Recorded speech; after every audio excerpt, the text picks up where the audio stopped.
back, I was eating lunch with some coworkers, and we were debating about just how far you would sink if you jumped into a pool of these water balls. For example, would it go up to your calf, or to like your waist, or all the way above your head? Everyone seemed to have a different theory. In fact, I asked about 100 people, and you could see how much the guesses varied. So as a firm believer in the scientific method, I decided to test our hypotheses. So I am here today in the backyard of the Backyard Scientist. So for the past 6 months, we've been stockpiling these water balls in Kevin's backyard. And today is finally the moment of truth. Yes!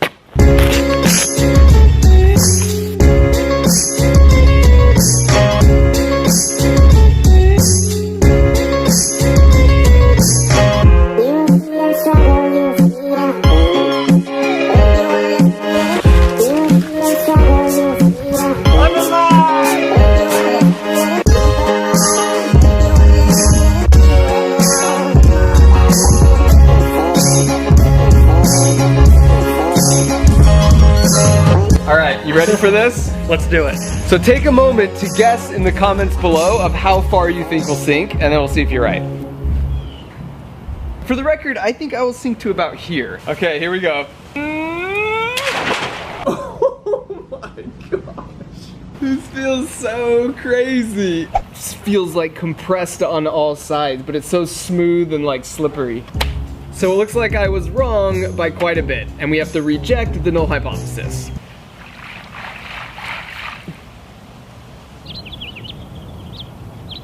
So, now what?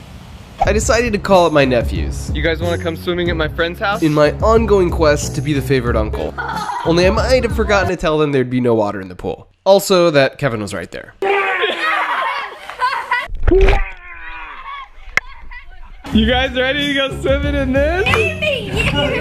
But before we go swimming in 25 million Orbeez, let's talk about why I was wrong. It has to do with buoyancy. So here's a riddle. When this ice melts, will the water level go up or down? As you can see here, it actually doesn't change at all. Archimedes taught us that you displace your weight in water. So this baseball weighs about 135 grams. And when I put it in water, it will sink until it has pushed out 135 grams worth of water. At which point it's in equilibrium and it floats. And since the water line is about halfway up the baseball, you know it's about half as dense as water. And this is why Scooby-Doo quicksand is pure lies. You sink until you've displaced your weight in quicksand, and since it's about twice as dense as a person, you bob like a cork about halfway down, and it's impossible to sink. So Atreyu, relax. Your horse is gonna float.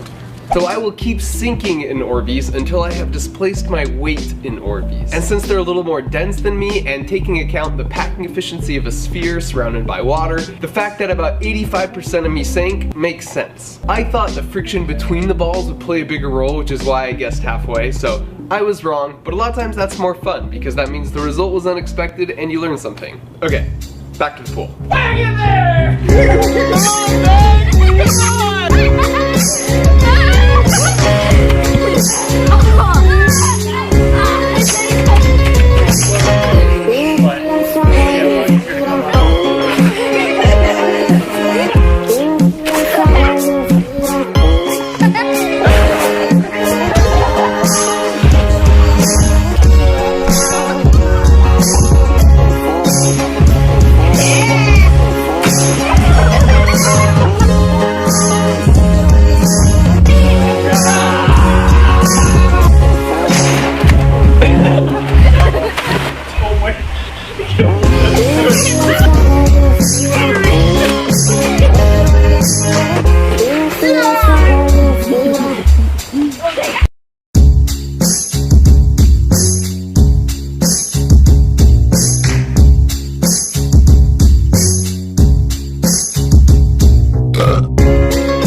Guess where my foot is.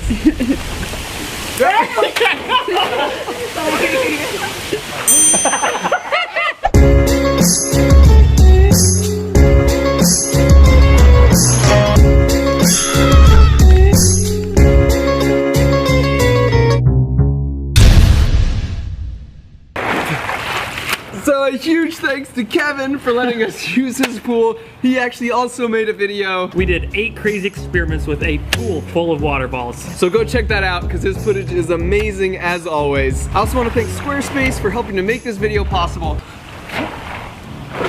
You guys know I've been using them to build websites long before they offered to sponsor my videos. It's really easy, there's no coding required, and you get a highly customized website that's super professional. My infrared microwave website took me about an hour to put together. So if you have an idea you want to launch, or maybe you just want to showcase your business, or perhaps a hobby, go to squarespace.com/markrover for a free trial, and then when you're ready, use offer code MARKROVER for 10% off. So everybody wins, because not only will you have a super customizable website that looks amazing, but you'll be supporting future videos that I have in the works. Thanks for watching. If you really like that, or if you really didn't like it, or if you're like, meh, then you should definitely subscribe. I can wait.